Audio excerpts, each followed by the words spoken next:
Hello student, जय जगन्नाथ। आज हम इवनिंग वाला क्वेश्चन करिया। आस देखिए इवनिंग वाला क्वेश्चन ना कोन बड़ा भलो वाला क्वेश्चन ना देखंतु। क्वेश्चन हला कोन? क्वेश्चन हला होय जे कोन 11 11 इज टू कोन होय 11 इज टू कोन होय 81। 11 इज टू 81 इज टू कोन होय इज टू 22।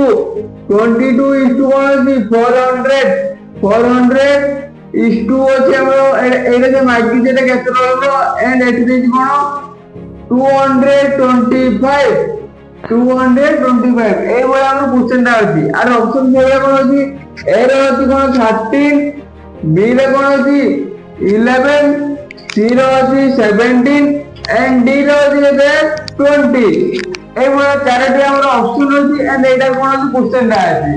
অধিকাংশ পিলা হবে কেমিতি হবে এত বড় তো কোশ্চেন এটা আর आंसर কেমিতি হবে দেখিবা কেমিতি হবে। এটা দেখিবা কোন আমি ধরে কোন এটা আমার 81 কার স্কয়ার কি 9 এর স্কয়ার। अब it 400 कार स्क्वायर 20 रो स्क्वायर एंड 225 कार स्क्वायर एट 15 रो स्क्वायर। एट गुडी जिंस हम देखिया कोन देखिया एटा हमर 9 लो केते अछि इडी 11 अछि। 9 ले 11 माने केते हो इडी -12 होजी।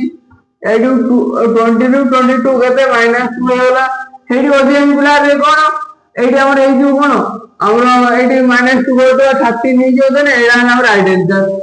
এটি -2 করে আমরা 30 নিয়ে গেলা এটা রাইট आंसर। কিন্তু এটা হবে নাই এই आंसरটা কোন এটা হবে নাই 30 মানে এটা পছুর আসু যাଉଛି এটা কোন এটা আগରୁ পছুକୁ আসবে তাহলে কত +2 হবো। তাহলে এটা কত মানে 15 + 2 তাহলে কত হচ্ছে 17। তাহলে রাইট आंसर কত হইছে 17। যদি এই বলে আপনাদের বহুত ভালো ভালো ভিডিও বুঝতে না নিয়ে যাবে আমাদের লোক বহুত প্রকার সবস্ক্রাইব করুন, লাইক করুন, শেয়ার করুন। রହୁଛି ଜୟ ଜଗନ୍ନାଥ।